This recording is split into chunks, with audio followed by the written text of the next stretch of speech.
Korah o Coré fue uno de los principales, ¿no?, de nuestro pueblo Israel. Y justamente cronológicamente hablando, el acontecimiento de lo que sucedió con Korah sucedió justamente después de que Miriam hablara mal de Moshe. Aunque la Torah nos muestra otro orden, ¿no? La Torah primero nos muestra que fue primero lo de Miriam, después fueron lo de los 12 espías y después viene Coré. Pero la Torah no nos habla cronológicamente, sino que los sabios ordenaron la Torah de la forma más práctica para nosotros poder comprender y tener una secuencia. Cuando estudiamos la Parashá Korah, nos damos cuenta que fue después del acontecimiento en el cual que Miriam habló mal de su hermano Moshe. Cuando Miriam habla mal de Moshe, después pasaron los 7 días y vuelve otra vez la presencia del Eterno, y el Eterno le da la instrucción a Moshe donde él tiene que consagrar a los levitas. Los levitas tenían que pasar por un ritual de consagración en la cual ellos tenían que raparse todos los vellos del cabello y vellos del cuerpo. Moshe se presentan delante de Moshe los presentaba delante del Eterno juntamente con Aarón, y luego Korah llega esta porción de la Torah en la cual Coré hace una rebelión y empieza a murmurar en contra de Moshe, y esas murmuraciones, como dicen los sabios, siempre los malos comentarios caen como el fuego como el fuego en paja seca, y arrasa rápidamente, y al tal punto que se sublevaron no solamente Coré, no solamente Datán y Abiram, sino que fueron 250 de los principales de Israel, fueron los que se sublevaron en contra de Moisés. 250 hombres. Después vemos aquí en la siguiente porción de la Torah, en la misma porción, vemos que estos 250 principales de la casa de Israel se enfrentaron a Moisés. Moisés, dice el mismo texto, que se postró a tierra y oró al Eterno, y el Eterno le dio una instrucción.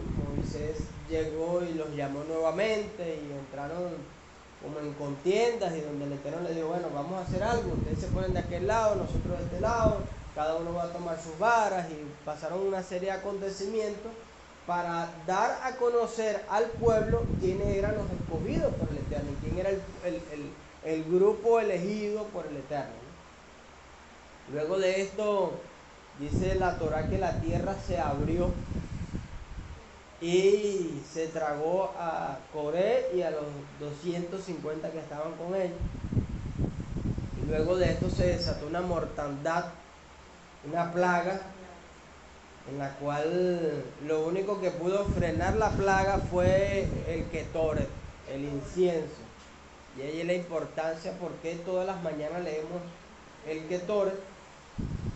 Entonces, el Ketoret tiene una gran fuerza espiritual, porque nos ayuda, ese texto que leemos, vemos que los sabios han dicho una serie de argumentos, ¿no? Uno de estos es que los sabios nos enseñan es que está prohibido orar por los enfermos en Shabbat. Está prohibido orar por los enfermos en Shabbat. ¿Por qué? Porque el Shabbat consigo tiene una doble porción. Y la doble porción trae ya consigo esa refuá shelema a los enfermos. ¿Entiendes? Entonces son interpretaciones, ¿no? Son interpretaciones. Hay una escuela que prohibió el orar por los enfermos en Shabbat, por la fuerza de esa doble porción del día de Shabbat.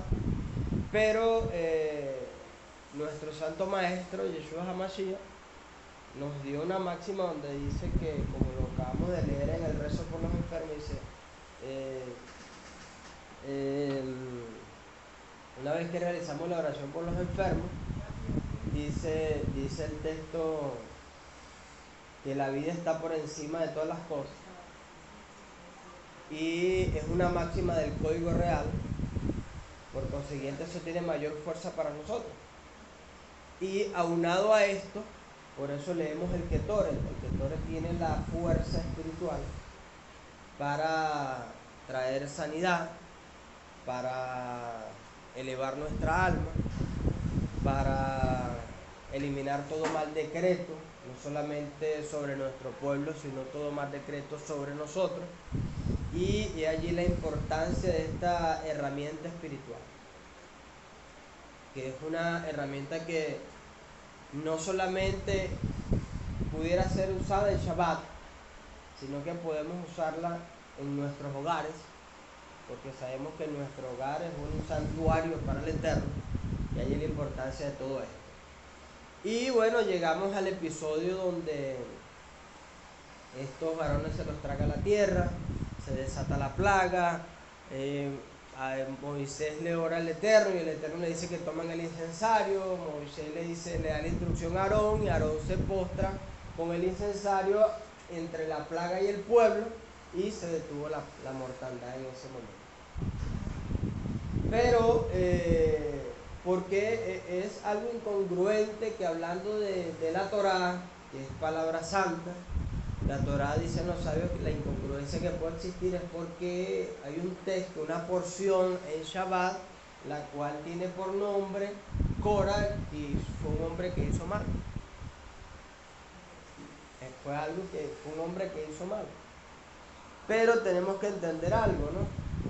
Cuando hablamos de Cora, que fue el que trajo la disputa en ese momento en contra de Moisés, vemos que la disputa que trajo Cora fue a cierto punto una disputa con una buena intención. Aunque habló mal de Moisés, la disputa tiene en su esencia una buena intención. ¿Por qué? Porque Cora, en su corazón, él quería ser sacerdote. Él quería ser sacerdote.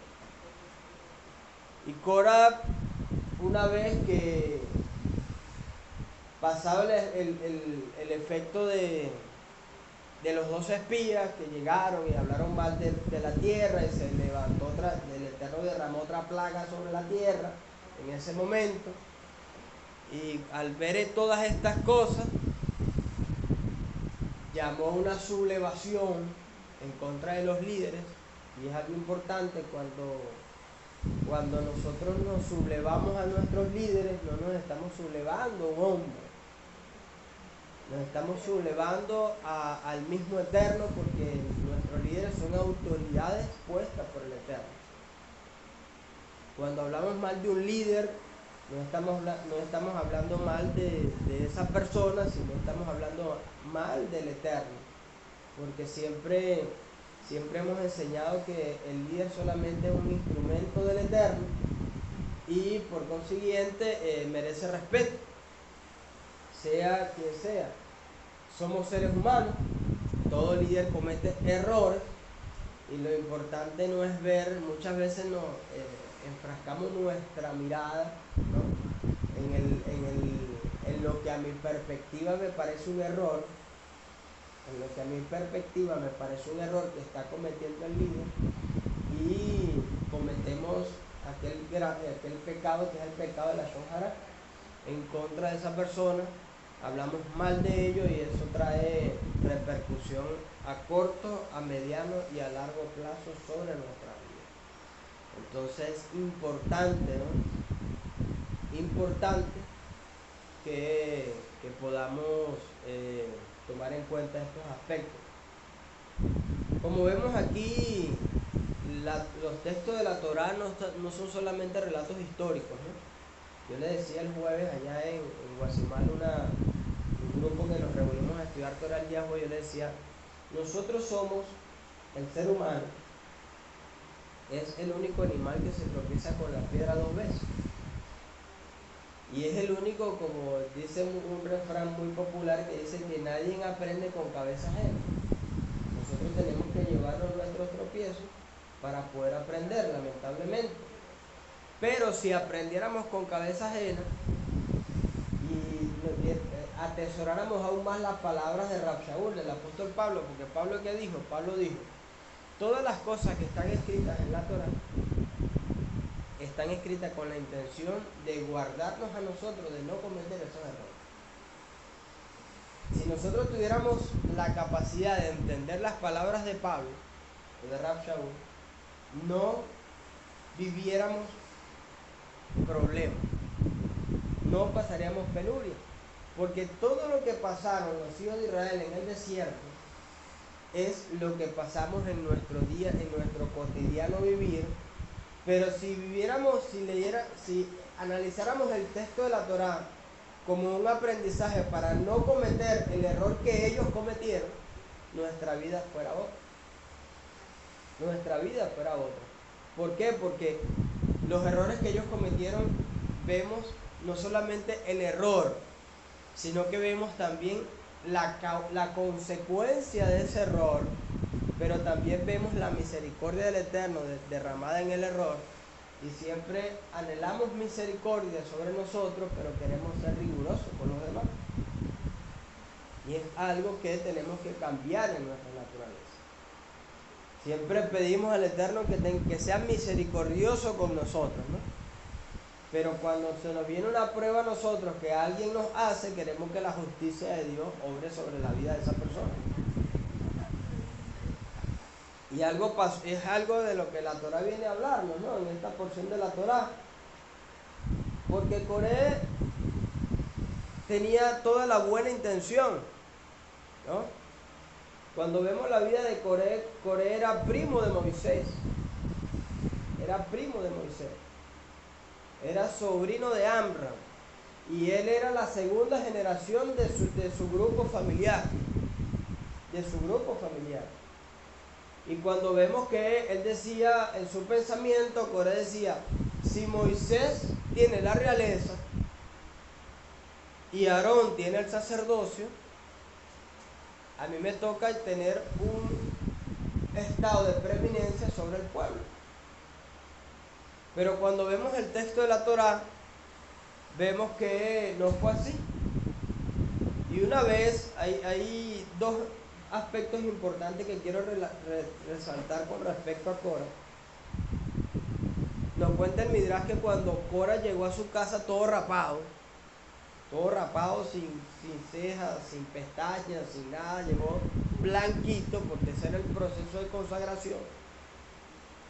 La Torá nos cuenta, el Midrash nos cuenta que él, al llegar a su casa, él llegó con toda aquella emoción, porque estaban experimentando aquel éxtasis espiritual, y estaba, mire, Cora no solamente era primo de Moisés. Cora era un hombre que se guardaba para el Eterno. A tal punto que el corazón de Cora estaba tan presto a hacer la voluntad del Eterno, que cuando el Eterno vio eso agradable en su presencia, y cuando los hijos de Israel salen de Egipto, dice el Midrash que Joseph dejó 3 tesoros escondidos, y uno de esos tesoros, por Cora tener un corazón tan bueno delante de los ojos de Dios, uno de esos tesoros lo consiguió Cora. El Eterno le permitió a Cora saber dónde estaba uno de esos tesoros y conseguirlo, y Cora era uno de los más ricos. Era uno de los más ricos hasta ese momento dentro del seno de Israel. O sea que lo que Cora quería no era posición, porque ya la tenía. Coré no necesitaba posición porque él era el más rico de Israel en ese momento. Dice el Midrash, ese mismo Midrash dice que de esos tres tesoros, uno lo consiguió Cora, el otro lo consiguió el emperador Adriano, y el otro dice que lo va a conseguir un hombre justo y noble en el mundo por venir. Cora usó su riqueza para ayudar al pueblo. El emperador Adriano usó su riqueza para crear un dominio al pueblo, que es la contraparte de Cora. Pero la restauración de todo esto, que va a ser la restauración del nombre de Joseph, lo hará este gran Sadik en el mundo por venir. Prontamente en nuestros días, y ese será nuestro justo Mashiach en su segunda venida. Cuando seguimos hablando de Cora, nos damos cuenta que Cora era un principal del sacerdocio en Israel. Ya Cora era un líder. Ya Coré era un líder dentro del seno de Israel. Pero ¿cuál fue el argumento de Cora? El argumento de Coré ¿es que acaso todo Israel no es santo? Cuando fue delante de Moisés le dijo, Moisés, pero es que acaso todo Israel no es santo. Ya Dios nos determinó que todo Israel era santo.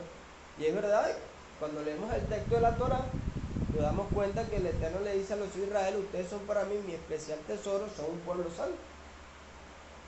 Y eso fue el argumento, esas palabras del Eterno fueron el argumento que Cora usó para sublevarse a Moshe. Vean que Cora no fue con argumentos vacíos, sino que fue con argumentos dados por el mismo Eterno, por palabras dadas por el mismo Eterno. Algo parecido sucedió con Yeshua cuando fue tentado en el pináculo del templo. Cuando el Hasatán lo tentó ¿con qué? Lo tentó con la misma palabra. El argumento que Cora usó fue el argumento de la misma Torá para poder armar la sublevación. A tal punto que tuvo que tener argumentos dados por el Eterno para que lo pudieran seguir 250 principales de Israel. Porque los que acompañaron a Moisés no fueron del montón, sino eran la élite espiritual de los hijos de Israel en ese momento. Cora era uno de los encargados de cargar el arca. Miren, esos hombres que eran los encargados de cargar el arca en la cual estaban contenidas las 2 tablas de piedra, tenían que ser hombres santos, que vivieran en corazón, en mente y en acción una santidad. A tal punto que en el momento que ellos se reunían para alzar el arca, la quehuná del Eterno se derramaba sobre ellos y todos entraban en un nivel de concentración y espiritualidad que todos estaban conectados lo que cargaban el arca.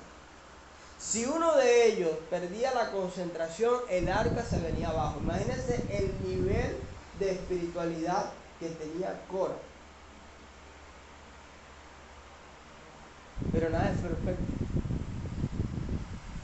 Cora, dice la tradición, que cuando llega a su casa y su esposa lo ve todo rapado, su esposa sintió que lo que Moisés había hecho era un acto de burla y de afrenta en contra de Cora. Cora tenía un discípulo llamado Og, que también pasó por ese proceso de consagración, y cuando Og y Cora llegaron a su casa, la esposa de Coré empezó a decirle a Cora que Moisés lo había mandado a rapar de esa manera para tener mayor fuerza sobre ellos, porque ellos hacían todo lo que Moisés decía. Y la esposa de Cora fue ese instrumento negativo en la vida de Cora. Dice el rey Salomón en sus textos, dice, la mujer sabia edifica su casa, mas la necia con sus manos la destruye. La mujer sabia edifica su casa, mas la necia con la mano la destruye. Y esta mujer empezó a hablarle mire, las mujeres tienen un potencial tan grande que si la mujer se lo propone puede hacer de su esposo un gran hombre. Si la mujer se lo propone, puede hacer de su esposo un hombre de bien o un hombre de mal.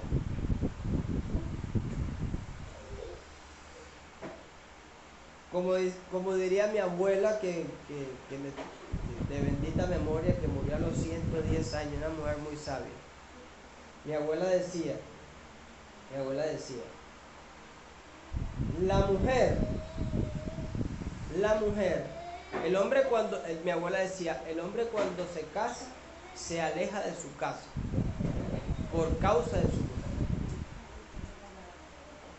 La mujer cuando se casa, se mantiene en su casa.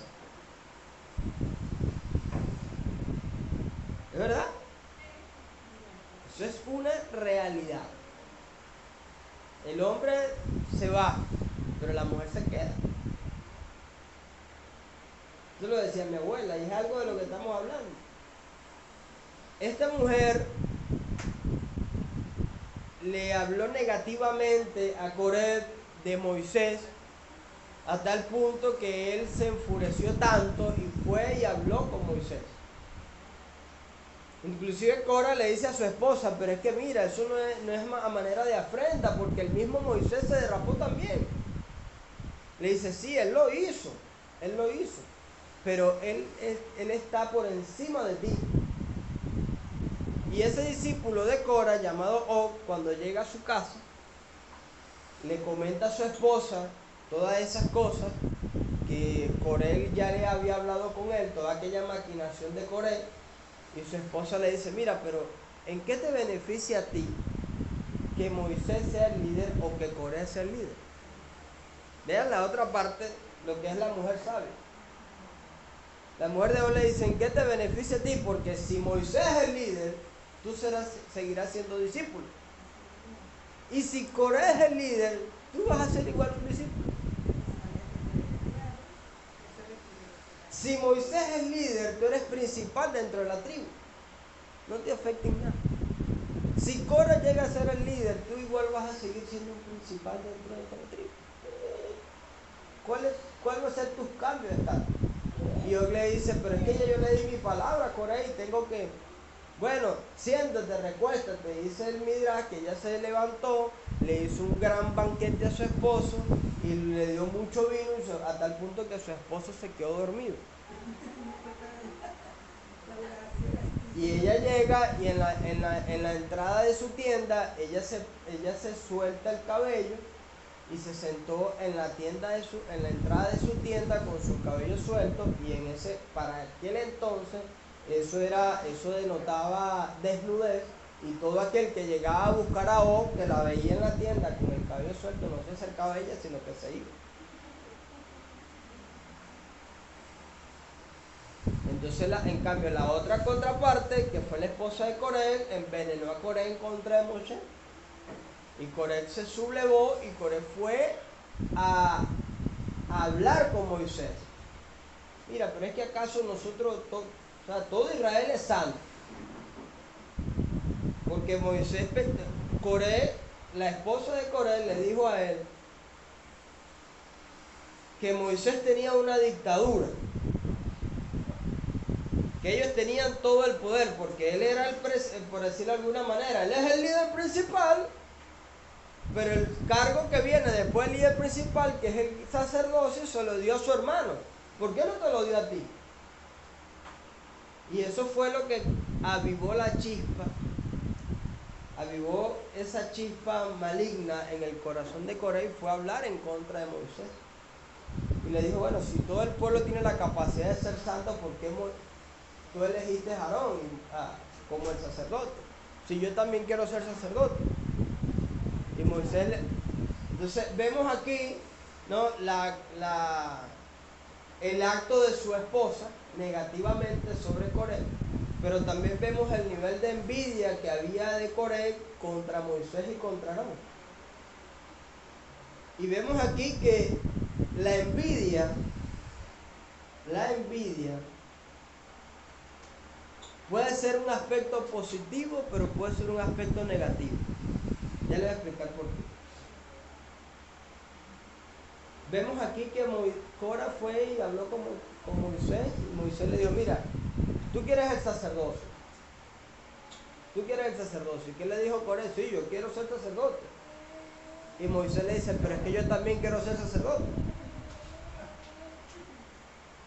¿Y cómo hacemos? Si hay un solo sacerdote y ya el Eterno determinó que era Aarón. Si por mí fuera, yo quisiera ser sacerdote, pero no puedo. Hay un solo sacerdote, hay un solo templo. Quédate quieto, dice el Midrash, que Moisés le dijo, que quédate tranquilo, que nosotros somos parte del pueblo de los levitas, de la cual estamos consagrados para el servicio a Dios. Y aunque yo quisiera ser sacerdote, yo tengo envidia de Aarón, le dice Moisés, pero no puedo, porque yo tengo que cumplir y hacer cumplir la voluntad del Creador. Ahí fue cuando Cora se fue y empezó a hablar en el pueblo, dentro del San Israel, y se sublevaron 250 con este hombre.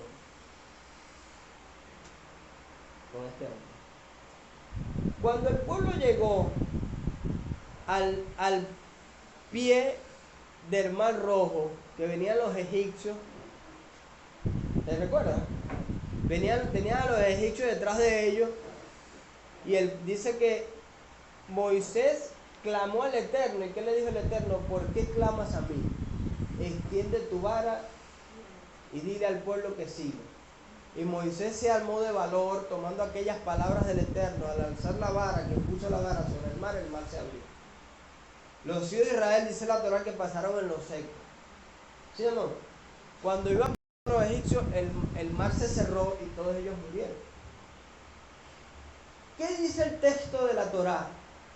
Una vez que pasa todo este acontecimiento, dice que el pueblo creyó en el Eterno y en su siervo Moisés. Después que habían pasado el mar, dice, y creyeron en el Dios de Israel y en su siervo Moisés. Entonces, aún así, vemos aquí la fuerza de las palabras de Cora, que aún el pueblo que había creído en Moisés, en ese momento, después de pasar el mar, 250 hombres se sublevaron a Moisés. Y 250 hombres que no eran cualquiera. Eran hombres de renombre y hombres élite dentro del pueblo. Entonces, ¿qué pasó aquí? Si ya el pueblo creía, estos creían que Moisés era el elegido del Eterno, y ellos estaban confiados en Moisés, ¿qué pasó aquí? Aquí se arma una querella, por decirlo de alguna manera, entre Moisés y Aarón, entre Moisés y Cora. Y Moisés dice, bueno, si ustedes son el pueblo de Dios, pónganse de aquel lado y vamos a hacer algo. Si ustedes son el pueblo de Dios, tomaron la vara de todos los príncipes que estaban allí, incluyendo la de Aarón, y pusieron todas las varas. El que sea el escogido para el sacerdocio, la vara de él reverdecerá. Y pusieron la vara de Aarón en el medio. Al día siguiente, ¿cuál fue la vara que reverdeció? La vara de Aarón. La vara de Aarón. ¿Por qué? Porque ya estaba destinado por el Eterno para el sacerdocio. Una cosa es lo que el hombre pueda decir de ti, y otra cosa es lo que Dios ve. Muchas veces creemos más en la palabra del hombre que en las promesas de Dios. Y vean que Moisés, aunque se postró a tierra, no creyendo en las palabras de Cora, sino lo hace por temor al Eterno. Por temor a Dios. Y aunque Cora tuvo envidia de Aarón, los sabios catalogan esto como una envidia santa.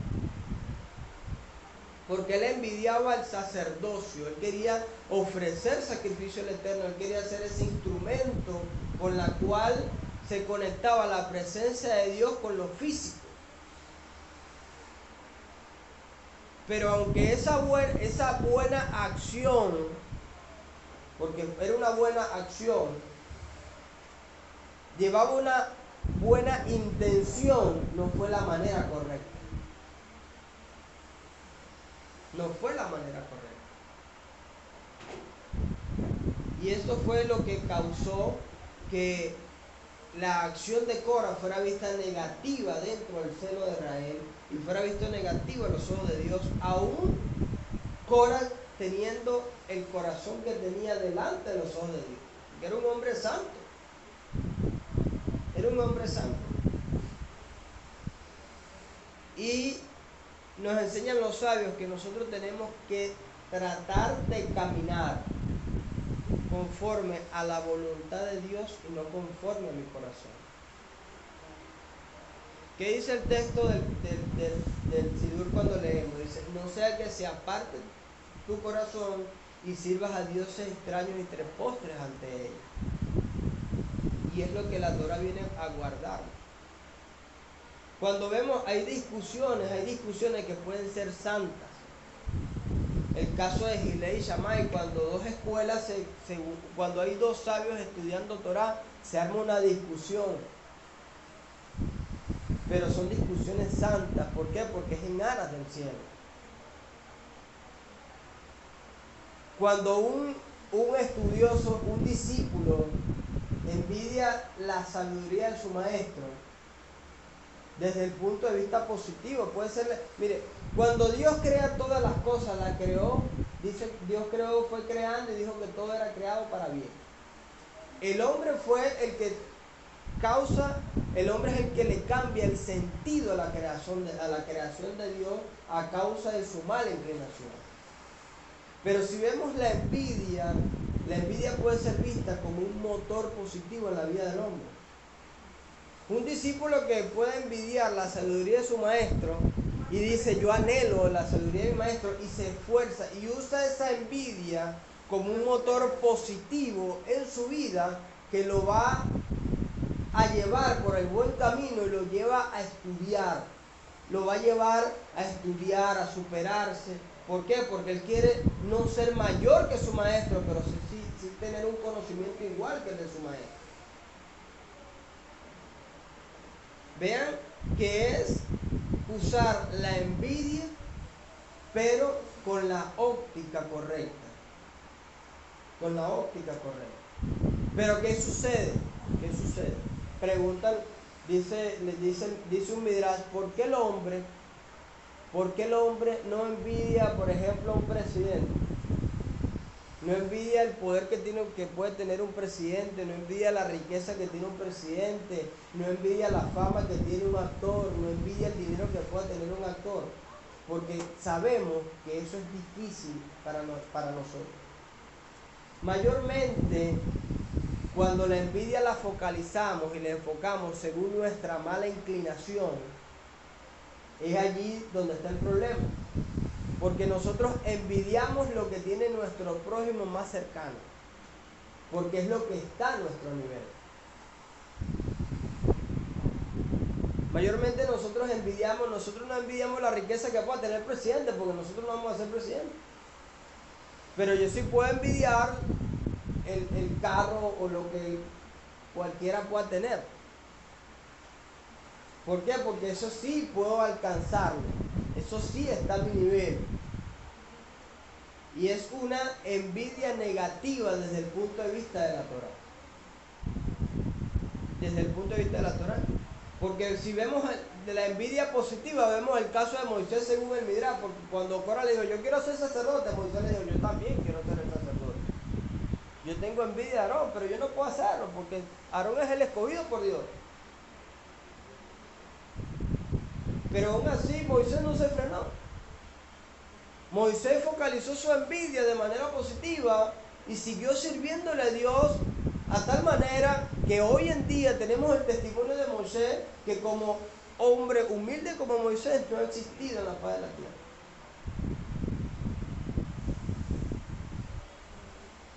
No ha existido en la faz de la tierra. Porque la envidia, si la usamos de manera positiva, podemos superarnos en todas las etapas de nuestra vida. En todas las etapas de nuestra vida. El problema es cuando envidiamos de manera negativa. Yo quiero lo que él tiene.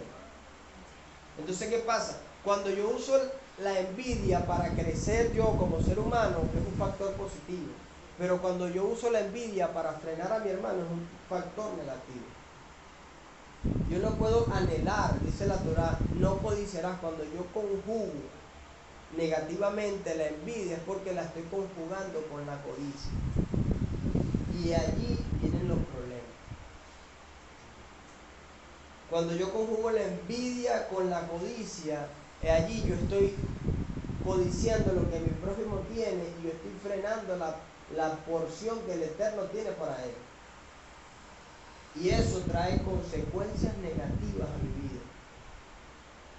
Y de eso es lo que viene a hablar nuestra porción de la Torá. No podemos. Si usamos las herramientas que el Eterno nos da y las cosas que el Eterno creó, las creó para que nosotros seamos hombres y mujeres. ¿Y qué dice el texto en el libro de Génesis? Que Dios creó al hombre conforme a su imagen y su semejanza. ¿Verdad? Pero ¿qué hizo la serpiente? La serpiente sintió envidia de la comunicación que el hombre tenía con el Creador y habló con el hombre y lo cambió su forma de ver las cosas a tal punto que el hombre pecó. Caín y Abel. ¿Por qué Caín mató a Abel? Porque sintió envidia de la ofrenda que Abel había llevado al Eterno. ¿Sí o no? Y por la envidia mal enfocada terminó matando a Caín, a su hermano Abel. Pero él no se propuso como persona decir, yo el próximo sacrificio voy a llevarle lo mejor a Dios y voy a superar lo que mi hermano hizo, ¿no?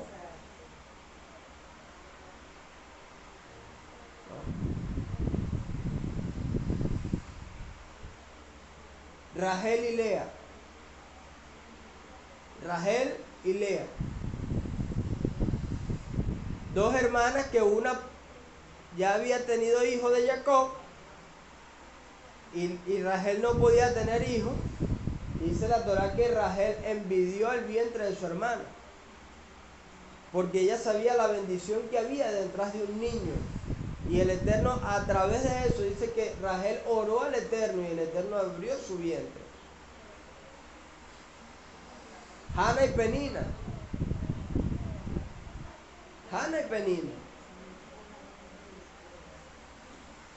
Penina tenía hijos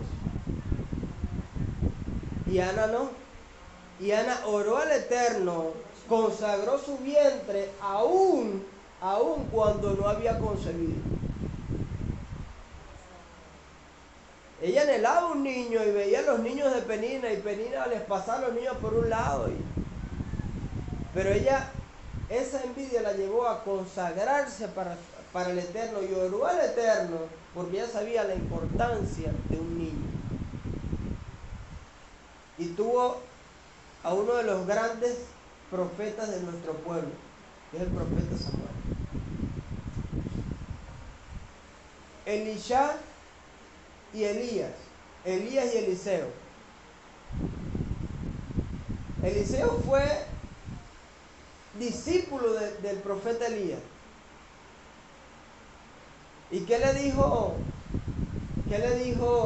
Elías a Eliseo? Le dijo, el día que yo me vaya, mi capa estará contigo.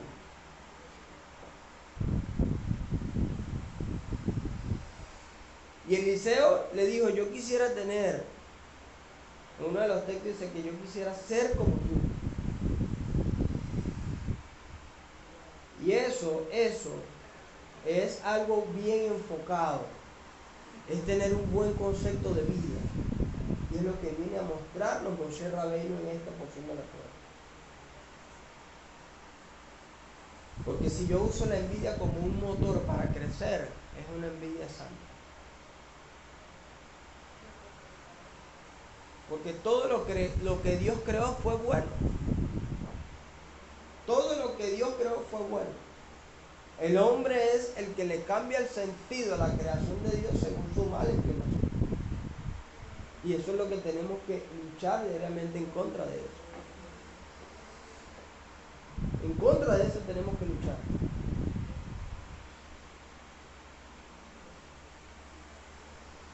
Y estos 250 hombres se sublevaron en contra de Moisés y la tierra se abrió y los tragó. Pero aún habiéndose la tierra y tragándosela, dice el Midrash que hubieron unos que en ese descenso apelaron a la misericordia de Dios y Dios los salvó. ¿Quiénes fueron? Los hijos de Coré. Los hijos de Coré siguieron a su padre. ¿Y dónde vemos eso reflejado? En el Salmo 84.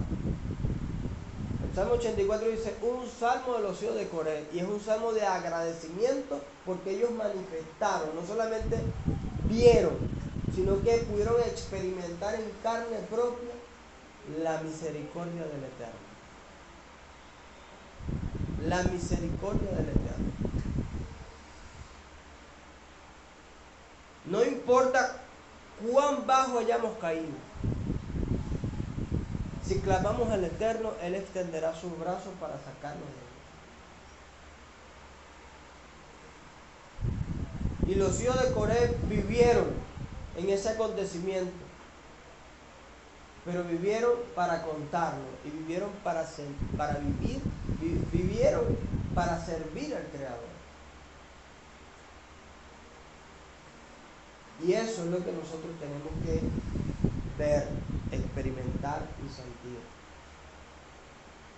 Entonces estamos cayendo bajo, le oramos al Eterno, el Eterno extiende su mano, y en lo que el Eterno me saca, que tengo aquel respiro, vuelvo otra vez y me siento creído y me olvido de aquel que me sacó de abajo.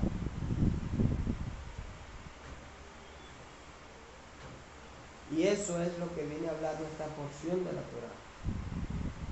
La misericordia del Eterno está allí en todo tiempo y en todo momento. Solamente está esperando que nosotros clamemos. Yo le decía el jueves allá en Guasimal, le citaba el texto de Apocalipsis que dice, yo estoy a la puerta y llamo.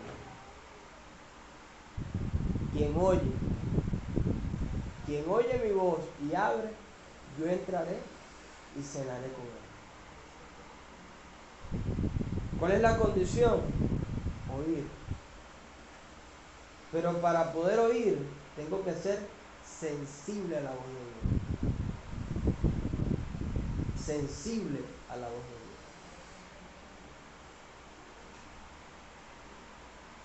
Dios. Y es por eso que esta porción, Shabbat, la porción de este Shabbat tiene por nombre Korah. Porque aunque Coré hizo lo malo delante de los ojos de Dios, Dios, dicen los sabios, que permitió que esta porción estuviera este día de Shabbat, tuviera el nombre de Korah, para tomar los rasgos positivos de la vida de Korah, que era un hombre consagrado para Dios. Pero por la necedad de su esposa, Korah hizo lo malo. Nuestras esposas o las esposas pueden ser de influencia positiva o negativa en la vida de su esposo.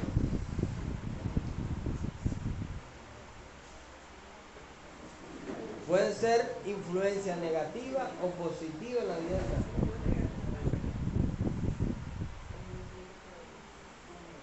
Pero sé que Fran tiene que casarse.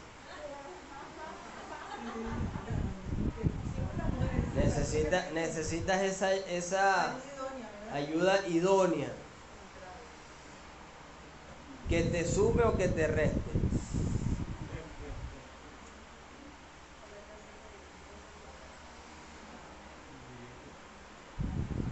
Que te sume o que te reste.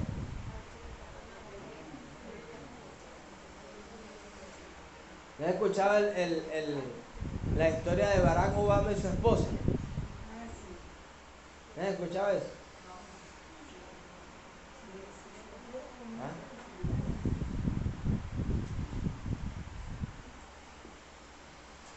Sé que la esposa de Barack Obama lo conoció a él trabajando en un McDonald's. Entonces dice que él le dice a ella que se siente ser la primera dama de los Estados Unidos, de una manera arrogante. ¿Qué se siente ser la primera dama de los Estados Unidos? Y la esposa le dice, tú estás aquí por mí, porque si no estuvieras trabajando en el mismo McDonald's donde nos conocimos.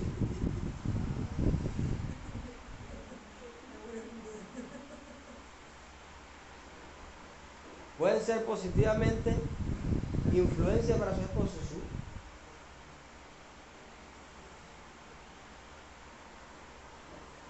La esposa tiene más influencia sobre el hombre que la propia madre del hombre.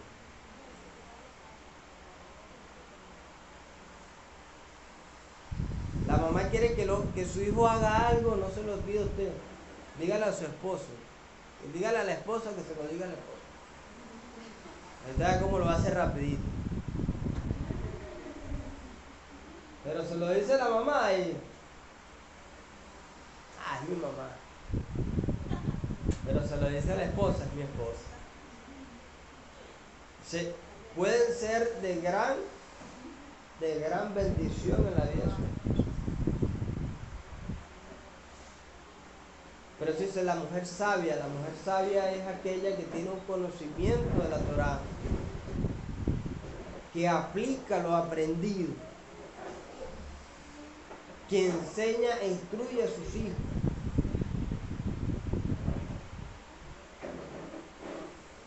Esa es una mujer sabia.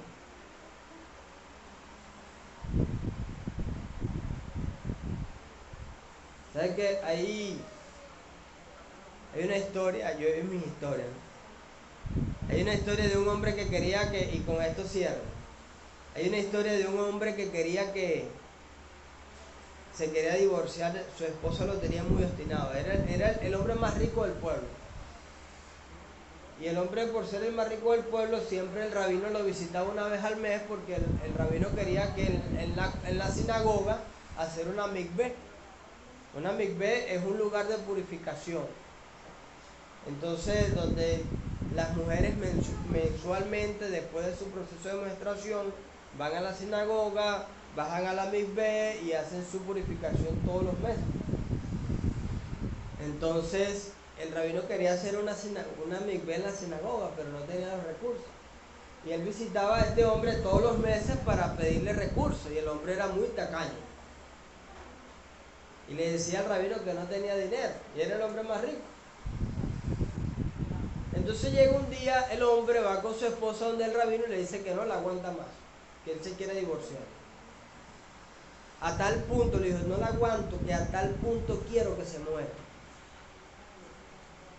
Y el rabino se sorprende, ¿no? Yo quiero que mi esposa se muera, me tiene muy obstinado, me quiero divorciar. Entonces llega el rabino le dice, bueno, haz algo. Comprométete a hacer algo. Hazlo con la condición de que si no lo haces, que tu esposa se muera. Y como Dios siempre escucha nuestras oraciones, Dios te va a cumplir la petición de tu corazón. Y el hombre le dice al rabino, ¿pero qué puedo hacer? Bueno, comprométete a que vas a hacer la mikveh de la sinagoga en un mes. Como tú no lo vas a cumplir, a los 30 días tu esposo se va a morir. Y el hombre ve al rabino y le dice, bueno, está bien, delante de usted, con la Torá enfrente, me comprometo que en un mes voy a hacer la mikveh de la sinagoga. Y si no la hago, que mi esposa se muera al día siguiente. Y el hombre salió contento de su casa. En lo que va el hombre sale, el rabino le dice al discípulo, le dice, ve y síguelo a su casa y ve cuál es el problema que hay en su casa. Cuando va a la casa, el rabino le dice que la mujer se va a morir al día siguiente, ¿verdad? A los 30 días. Pero haz algo. Como ya tú sabes que no vas a hacer la mikveh y tu esposa se va a morir, procura que estos 30 días sean los 30 días más felices para ella. Complácela en todo, porque ella se va a morir a la larga y tú sabes, eso solamente lo sabemos tú y yo. El hombre llega a su casa Y en lo que llega a su casa, su esposa está con aquella formadera de rollo, y lo regaña y le dice y tal, que tú no me compras nada, que yo estoy cansada de ti, que tú no me ayudas en nada. Entonces el hombre llega a su casa y empieza a complacer a su esposa. ¿Qué quieres que haga? Quiero que hagas esto, y el hombre lo hace. Quiero que me compres esto, el hombre la provee.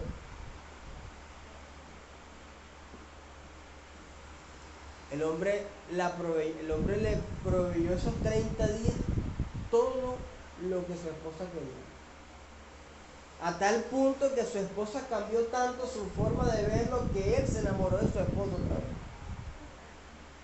Y al día 30 va llorando del rabino. No, rabino, pero ¿por qué lloras si tu esposo se va a morir mañana? No, es que yo no quiero que mi esposo se muera, yo la amo. Yo la amo. ¿Qué tengo que hacer para que mi esposa no se muera? Bueno, haz la mikveh. Haz la mikveh. El hombre logró que su esposa lo amara, él amó a su esposa y el rabino tuvo su mikveh. Y todos felices.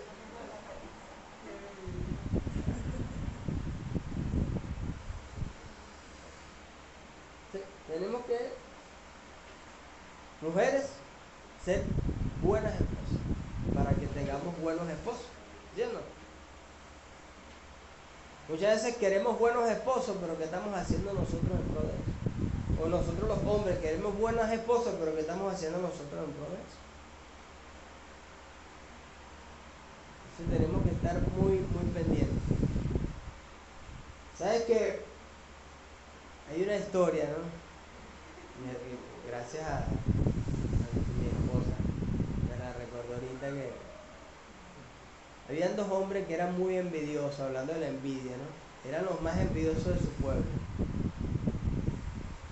Y esa envidia era una envidia mal enfocada y eso traía problemas en el pueblo, a tal punto que el rey los manda a llamar. El rey los manda a llamar. Le dice, mira, yo voy a hacer algo por ustedes. Yo voy a cumplir la petición de su corazón. Lo que ustedes quieran yo se los voy a dar, pero con una condición. ¿Cuál? Que lo que tú pidas le voy a dar el doble al otro. Entonces se ven a la cara los dos, pues los dos son envidiosos. Se ven a la cara, se quedan callados y se van. Pasan los días, pasan los meses, y el rey los vuelve a mandar a llamar. Tráiganme a los dos para acá, porque yo no quiero más problemas en el pueblo. Yo les di a ustedes que pidieran algo porque yo quiero que los problemas se acaben. Cuando uno ve al otro y le dice, yo no quiero nada. Lo ve y dice, yo no quiero nada. Y el otro lo ve y le dio rabia y le dice, yo quiero que usted me saque un ojo. Porque al sacándole el ojo a él, al otro le iban a sacar los dos.